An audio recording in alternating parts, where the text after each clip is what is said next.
यहाँ बगल में जब से चाहे भदौरिया साहब की ये ज़मीन है, यहाँ पर हमारे महावीर प्रसाद द्विवेदी ने बहुत प्रयास किया कि हिंदी खड़ी बोली में किताबों में लिखा जाता था, लेकिन लोक परंपरा में सिर्फ ब्रज के छंद सुने जाते थे। तो उस ज़माने में ब्रज का एक बड़ा कवि खड़ी बोली हिंदी में कवि सम्मेलन शुरू करवाता है कानपुर में, और हम सब उन्हीं की परंपरा में, उन्हीं के रास्ते में आगे चल के आते हैं। तब मैं चाहता हूँ कि अभी शिवांश ने जो बड़ा सा काम किया है, अब एक बड़ा सा नाम पुकारा जाए।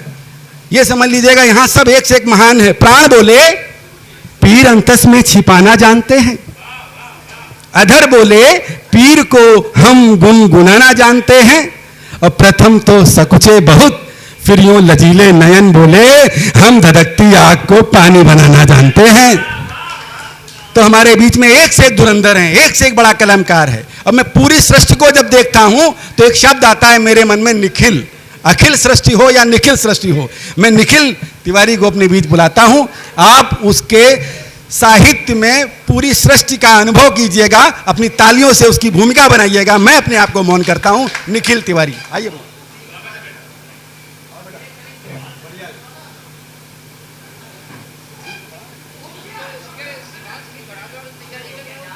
माँ शारदा को प्रणाम करता हूँ, पावन मंच को प्रणाम करता हूँ, सामने बैठे हुए सभी कविता के विश्वविद्यालयों को प्रणाम करता हूँ। दादा ने अभी उन्नाव की बात की थी कि उन्नाव में क्रांतिकारी हुए हैं और साहित्यिक भूमि रही है। तो दादा, निसंदेह उन्नाव क्रांतिकारियों और साहित्यिक भूमि रही है, लेकिन हमारा कानपुर भी कम नहीं है। और कानपुर को अगर मैंने 4 पंक्तियों में रखा है तो सुनिएगा। जहाँ गंगा का कलरव है, स्वरों के तानपुर से हैं, झुके हैं शीश ना जिनके, उसी अभिमानपुर से हैं। जहाँ कर के सजती थी भगत आजाद की महफिल, जहाँ कर के सजती थी भगत आजाद की महफिल, हृदय में क्रांति की ज्वाला, उसी हम कानपुर से हैं। हृदय में क्रांति की ज्वाला, उसी हम कानपुर से हैं। प्रेम की बात हो रही थी। प्रेम में मैंने 4 पंक्तियां लिखी हैं। आंसुओं को पिया व्रत का पारण किया, आंसुओं को पिया व्रत का पारण किया, होठ ने मौन होकर निवारण किया, सबने थामी कलाई प्रणय चुन लिया, सबने थामी कलाई प्रणय चुन लिया, प्रेम ने बस प्रतीक्षा को धारण किया, प्रेम ने बस प्रतीक्षा को धारण किया। और हम सब नौकरी पेशा व्यक्ति हैं। यहाँ पर जब मैं आया तो गोविंद भैया का आदेश हुआ, बोले आज तुमको उपस्थित होना है। तो मैंने भी अपनी नौकरी में हाफ लीव लगा दी। मैंने कहा नौकरी आधी हो जाएगी, लेकिन ये सम्मेलन पूरा होना चाहिए। और यहाँ आया हूँ तो 4 पंक्तियाँ रखता हूँ कि नौकरी के लिए क्या क्या त्यागना पड़ता है, सुनिएगा। मुस्कुराते हैं झूठी हर एक वाह में, रोज मरते हैं जीने की एक चाह में, करना था जो हमें हम न कर पा रहे, करना था जो हमें हम न कर पा रहे, स्वप्न गिरवी पड़े एक तनख्वाह में, स्वप्न गिरवी पड़े एक तनख्वाह में। यहाँ बहुत ऐसे लोग बैठे हैं जो बेटों के पिता हैं। मेरा मानना है कि आप बेटों का पिता होना तो भाग्य की बात होती है, किंतु बेटियों का पिता होना सौभाग्य की बात है।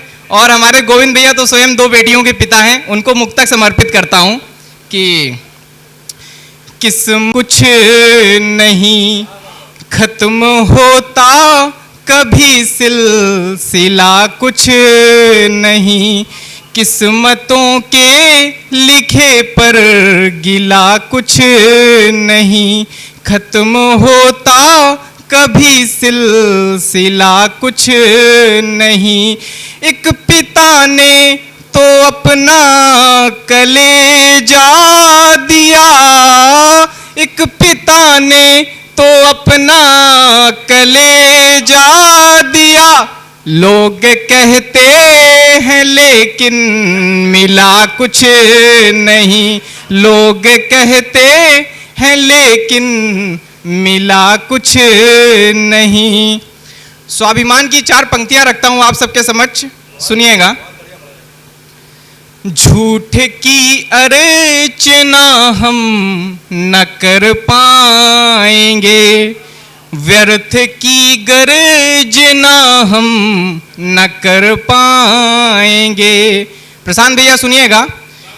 झूठ की अर्चना हम न कर पाएंगे, व्यर्थ की गर्जना हम न कर पाएंगे।